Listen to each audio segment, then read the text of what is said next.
Set your hearts on things above, where Christ is seated at the right hand of God.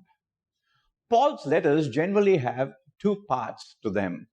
There's what I call a done part and a do part.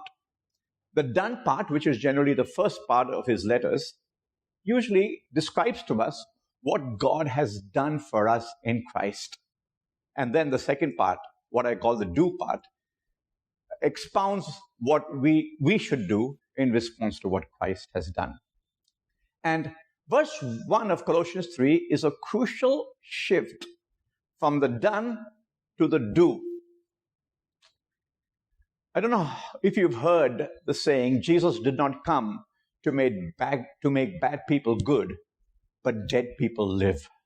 Well, friends, that's exactly what this verse is talking about. For in the New Testament, those who are in Christ are often described as being alive in Christ. And that's what Paul has in mind when he says, you have been raised with Christ. You're alive in Christ. And because of which he says, keep your eyes fixed on Christ. Because where Christ is at the right hand of the Father, that's your permanent address. Earth is only your temporary residence. So, set your heart on things above, he says. For when your heart is set on things above, it will affect how you live on earth. And in fact, the rest of this chapter describes that. All of the things you will not do, such as sexual immorality, impurity, lust. You won't have anger, you won't have rage, malice. Not only that, you'll do the things you're supposed to do. It describes it beautifully in the language of clothing. You will put on compassion, kindness, humility, etc.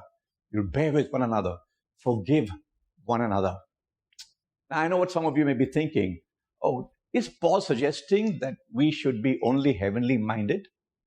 Will that make us of any earthly use?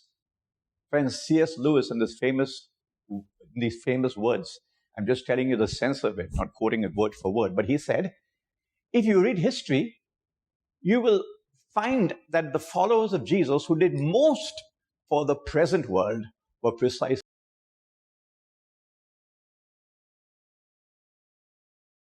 who thought most of the next. And it's because we don't focus enough on the other world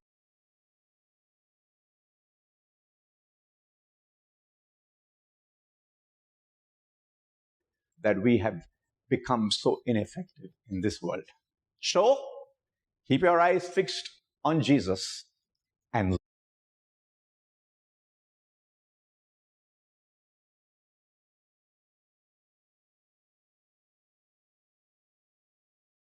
the other world that we have become so ineffective in this world. So, keep your eyes fixed on Jesus and live the Jesus life on earth.